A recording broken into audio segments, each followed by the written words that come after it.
மத்தேயு எழுதின சுவிசேஷம் 25ஆம் அதிகாரம்.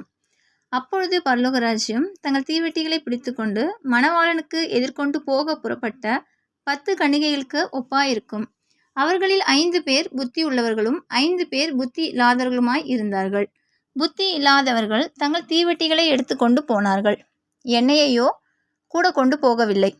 புத்தி உள்ளவர்கள் தங்கள் தீவெட்டிகளோடு கூட தங்கள் பாத்திரங்களில் எண்ணெயையும் கொண்டு போனார்கள்.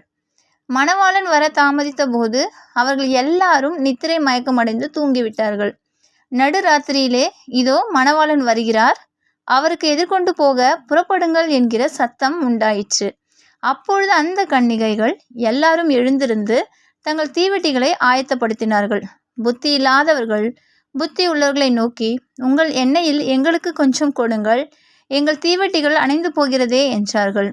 புத்தி உள்ளவர்கள் பிரதியுத்தரமாக, அப்படி அல்ல, எங்களுக்கும் உங்களுக்கும் போதாமல் இராதபடி நீங்கள் விற்கிறவர்களிடத்திற்கு போய் உங்களுக்காக வாங்கி கொள்ளுங்கள் என்றார்கள்.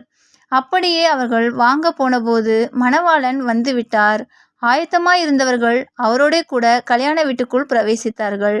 கதவும் அடைக்கப்பட்டது. பின்பு மற்ற கன்னிகைகளும் வந்து, ஆண்டவரே, ஆண்டவரே, எங்களுக்கு திறக்க வேண்டும் என்றார்கள். அதற்கு அவர், உங்களை அறியேன் என்று மெய்யாகவே உங்களுக்கு சொல்கிறேன் என்றார். மனுஷகுமாரன் வரும் நாளையாவது நாழிகையை ஆவது நீங்கள் அறியாதிருக்கிறபடியால் விழித்திருங்கள். அன்றியும் பரலோக ராஜ்யம் புரதேசத்துக்கு பிரயாணமாய் போகிற ஒரு மனுஷன் தன் ஊழியக்காரரை அழைத்து தன் ஆஸ்திகளை அவர்கள் வசமாய் ஒப்பு கொடுத்தது போல் இருக்கிறது.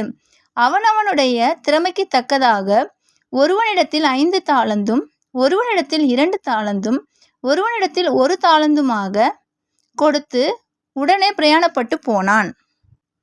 5 தாலந்தை வாங்கினவன் போய் அவைகளை கொண்டு வியாபாரம் பண்ணி வேறு 5 தாலந்தை சம்பாதித்தான்.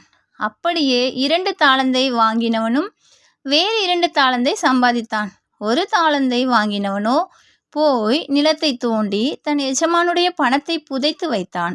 வெகு காலமான பின்பு அந்த ஊழியக்காரருடைய எஜமான் திரும்பி வந்து அவர்களிடத்தில் கணக்கு கேட்டான். அப்பொழுது 5 தாலந்தை வாங்கினவன் வேறு 5 தாலந்தை கொண்டு வந்து, ஆண்டவனே, 5 தாலந்தை என்னிடத்தில் ஒப்புவித்தீரே, அவைகளை கொண்டு இதோ வேறு 5 தாலந்தை சம்பாதித்தேன் என்றான். அவனுடைய எஜமான் அவனை நோக்கி, நல்லது, உத்தமமும் உண்மையும் உள்ள ஊழியக்காரனே, கொஞ்சத்தில் உண்மையாயிருந்தாய், அநேகத்தின் மேல் உன்னை அதிகாரியாக வைப்பேன், உன் எஜமானுடைய சந்தோஷத்திற்குள் பிரவேசி என்றான்.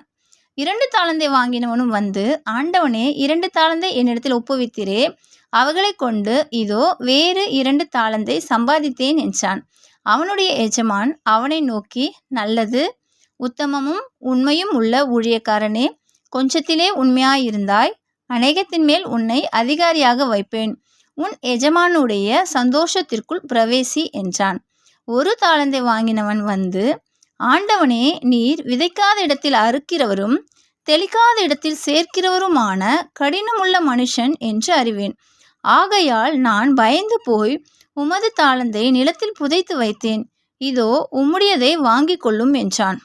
அவனுடைய எஜமான் பிரதியுத்தரமாக, பொல்லாதவனும் சோம்பலுமான ஊழியக்காரனே, நான் விதைக்காத இடத்தில் அறுக்கிறவன் என்றும் தெளிக்காத இடத்தில் சேர்க்கிறவன் என்றும் அறிந்திருந்தாயே. அப்படியானால் நீ என் பணத்தை காசுக்காரர் வசத்தில் போட்டு வைக்க வேண்டியதாயிருந்தது. அப்பொழுது நான் வந்து என்னுடையதை வட்டியோடே வாங்கி கொள்வேனே என்று சொல்லி அவனிடத்தில் இருக்கிற தாளந்தை எடுத்து 10 தாளந்துள்ளவனுக்கு கொடுங்கள். உள்ளவன் எவனோ அவனுக்கு கொடுக்கப்படும், பரிபூரணமும் அடைவான். இல்லாதவனிடத்தில் இருந்து உள்ளதும் எடுத்து கொள்ளப்படும். பிரயோஜனமற்ற ஊழியக்காரனாகிய இவனை புறம்பான இருளிலே தள்ளி போடுங்கள், அங்கே அழுகையும் பற்கடிப்பும் உண்டாயிருக்கும் என்றான். அன்றியும் மனுஷகுமாரன் தமது மகிமை பொருந்தினவராய் சகல பரிசுத்த தூதரோடும் கூட வரும்போது தமது மகிமையுள்ள சிங்காசனத்தின் மேல் வீற்றிருப்பார். அப்பொழுது சகல ஜனங்களும் அவருக்கு முன்பாக சேர்க்கப்படுவார்கள்.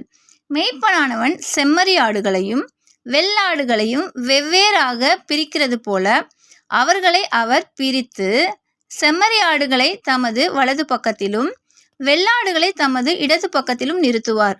அப்பொழுது ராஜா தமது வலது பக்கத்தில் நிற்பவர்களை பார்த்து, வாருங்கள் என் பிதாவினால் ஆசீர்வதிக்கப்பட்டவர்களே, உலகம் உண்டானது முதல் உங்களுக்காக ஆயத்தம் பண்ணப்பட்டிருக்கிற ராஜ்யத்தை சுதந்திரித்துக் கொள்ளுங்கள். பசியாயிருந்தேன், எனக்கு போஜனம் கொடுத்தீர்கள். தாகமாயிருந்தேன், என் தாகத்தை தீர்த்தீர்கள். அந்நியனாயிருந்தேன், என்னை சேர்த்து கொண்டீர்கள். வஸ்திரமில்லாதிருந்தேன், எனக்கு வஸ்திரம் கொடுத்தீர்கள். வியாதியாயிருந்தேன், என்னை விசாரிக்க வந்தீர்கள். காவலில் இருந்தேன், என்னை பார்க்க வந்தீர்கள் என்பார். அப்பொழுது நீதிமான்கள் அவருக்கு பிரதித்திரமாக, ஆண்டவரே, நாங்கள் எப்பொழுது உம்மை பசியுள்ளவராக கண்டு உமக்கு போஜனம் கொடுத்தோம்? எப்பொழுது உம்மை தாகமுள்ளவராக கண்டு உம்முடைய தாகத்தை தீர்த்தோம்? எப்பொழுது உம்மை அந்நியராக கண்டு உம்மை சேர்த்து கொண்டோம்? எப்பொழுது உம்மை வஸ்திரமில்லாதவராக கண்டு உமக்கு வஸ்திரம் கொடுத்தோம்?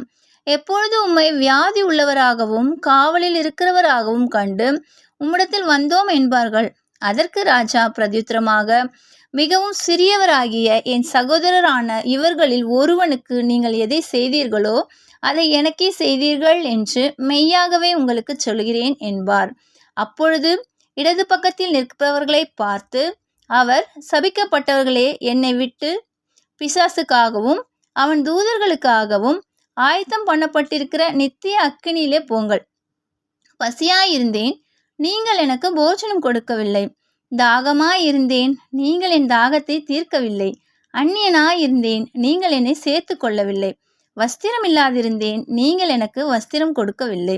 வியாதி உள்ளவனாயும் காவலில் அடைக்கப்பட்டவனாயும் இருந்தேன், நீங்கள் என்னை விசாரிக்க வரவில்லை என்பார்.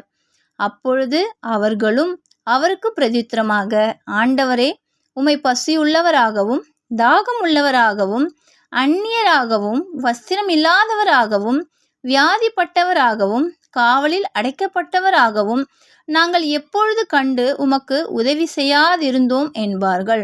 அப்பொழுது அவர் அவர்களுக்கு பிரதியுத்தரமாக, மிகவும் சிறியவர்களாகிய இவர்களில் ஒருவனுக்கு நீங்கள் எதை செய்யாதிருந்தீர்களோ அதை எனக்கே செய்யாதிருந்தீர்கள் என்று மெய்யாகவே உங்களுக்கு சொல்கிறேன் என்பார்.